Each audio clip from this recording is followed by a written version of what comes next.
What's the difference between quality connections and quantity of connections? And what should be our focuses as women, as mothers, as wives? And why is loneliness a crisis in our culture today with 40% increase in loneliness in men, but also in women, but also in our children? So let's break this down. If you're new in your community, welcome to the Women's School community. We do practical life training to learn to live feminine excellence in every arena of our life. So I'd love to hear from you, where you're coming from, what your needs are. You can comment here and engage in this community so that we can grow together. And that's our vision here, is that we become a supplemental school, because today women are not taught some of the most foundational, essential skills to flourish. And we want to create that community here. All right, so let's dive right in here. This is actually, she's one of my favorite. Her name is Frida. And she's got a lot of great content for young adults. Okay, I'm going to take it piece by piece.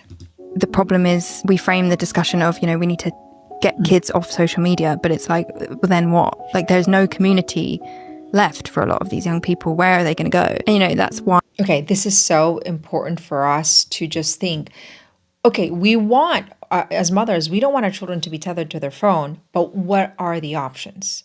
What environment are we offering them as an alternative to the social media world, if that's the only option? For me and Ryan, we literally packed our bags, risked so many things to find a place where we can live simpler and have a community for our children.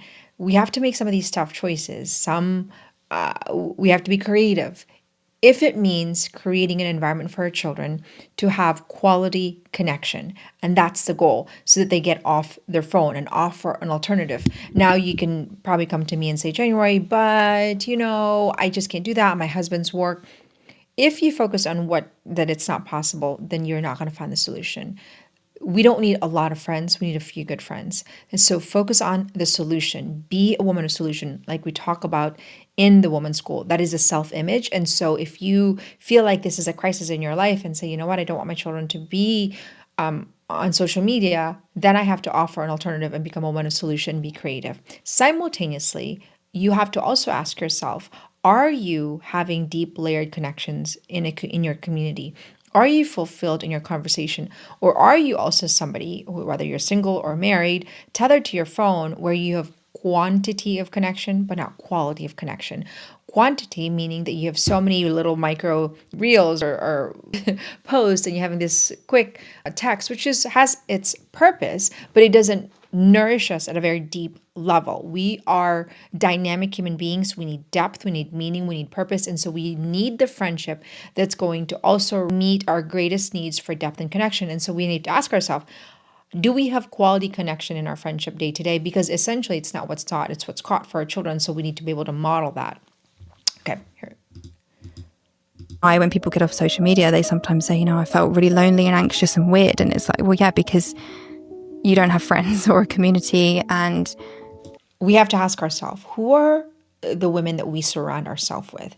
Do we feel nourished in our own community as women? Now, what I tell our community of women is that you don't need a whole lot of friends. It's not sustainable to have, 20 deep friends. You need a few good friends that you can go deep with. It's also true that certain friends you can go deep in certain arenas of your life. Maybe you have a deeper relationship with somebody who's married, but then you have a deeper relationship with somebody who's maybe a mother who can help you kind of layer your depth in motherhood skills. It could be that you have two of those people that are perhaps deepening your relationship and can also not only support you, but challenge you, help you grow, because that is ultimately what makes us happy. The common denominator of happy people is progress. And so surrounding ourselves with real people that are progressing towards their higher and whole version of themselves is essential. And if we don't have that, and if you don't have that right now, you have to find it. You have to use your reticular activator system, that God-given part of your brain that helps you find what you're looking for. You have to put it in your frontal cortex. You need to be able to ask for it, want it. That's why it's so important to go through every season of your life and do the exercise of what you want and don't want in every arena of your life, because that's how you're going to know what are my needs in this particular season, because every season you evolve and you change and your needs are different, which means that you also evolved in friendship and what your needs are different. It's the same for me as I continue to grow in my work and expand my call and expand, one child, two, three, five. My friendship also evolved. Now, it doesn't mean I leave my friends astray. It just means that the depth of support I needed transitioned as I continued to evolve. And I think that's what we need to think about, because that's how we counter loneliness, is not more friends, but depth of friendship. Because think about it, you could go to a party and have be surrounded with 30, 40, 50 women and have all these small talks, but not deep, layered conversation. And you're going to come home and you will still feel that emptiness of feeling like, it was good, but it wasn't deep. Actually, my daughters, I always tell them that, manage and think about how you're feeling when you're around your friends. Are you fulfilled? Do you feel as though your conversations are purpose driven, that have depth and have meaning? Because if not, you're going to feel restless and you're going to feel unfulfilled, and you're not going to want to be around your friends if you are not being nourished from a deeper level. Now, it's also true that our depth and our capacity needs to be trained. Some of us might not have sort of awakened that depth because we don't have conversation skills, we don't have training, we don't know how to ask ourselves the right questions, we haven't really studied ourselves. We might just not know how to do that, but it doesn't mean we don't need it. We all want to be quenched from a deep level, not from a surface level, and which is why quality friendships needs to be intentionally designed over and over in every season of life. And yes, a virtual friendship momentarily can suffice, but it doesn't replace encounter.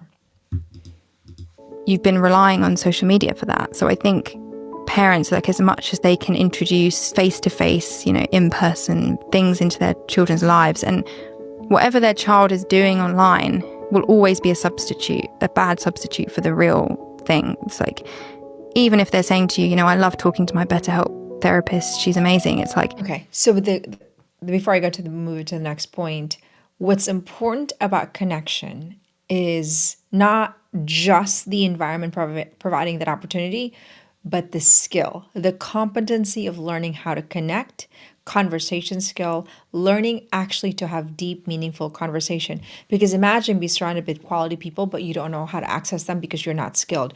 You don't know how to ask questions. You've got your walls up. You don't know how to be vulnerable. You don't know how to be empathetic. You rattle and you talk about yourself the whole time. It doesn't matter if you don't have the skill set. The skills for deep connection and to avoid loneliness are compounding, and it compounds over time. You need to develop it continually. You need to understand it.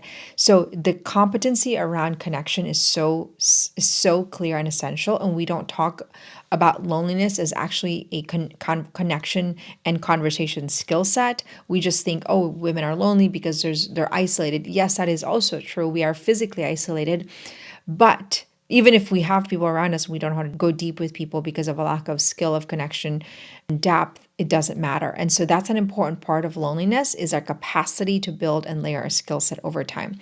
The second thing is our self-worth. If we don't know our value, we won't open up, and we will always be afraid of being seen and revealing ourselves, because we think that other people's opinion will determine our self-worth if we don't know that our worth is unconditional. This is one of the first training that we rewire and undo in the woman's school, is understanding our self-worth, because our self-worth is connected to our decisions. If you don't know your value and you think your value is connected to what people think of you, then you will have your wall up and not actually go out and have conversation and have the courage to connect with people because you're so afraid of what people think of you.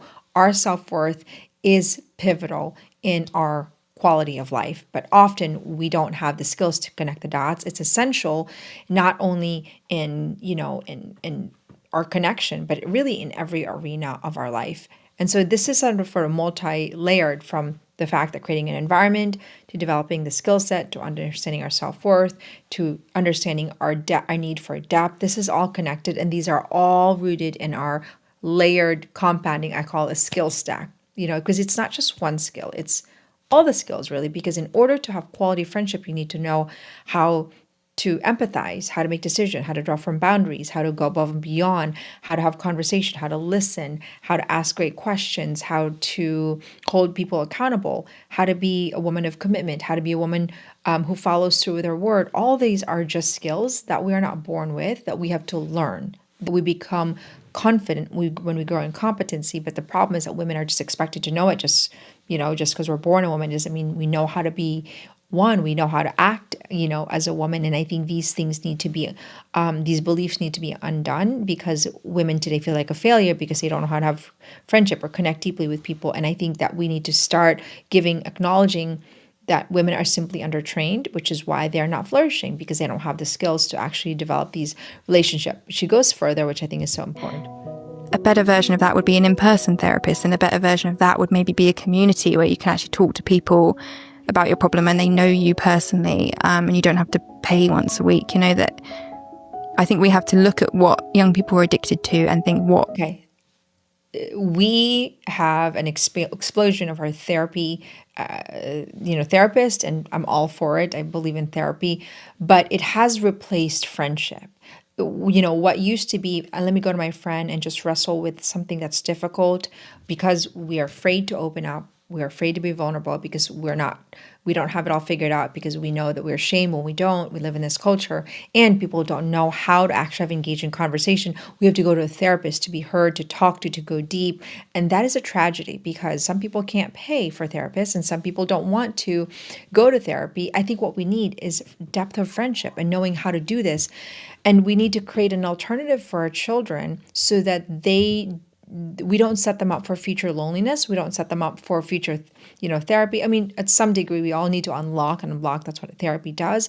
But it doesn't, therapy should not replace friendship.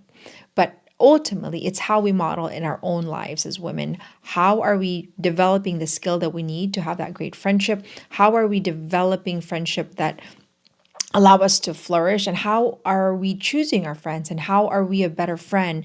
How do we talk about other women? Do our children see us make fun of other women, compete with other women, criticize other women? Because all that becomes what's caught in how she develops friendship.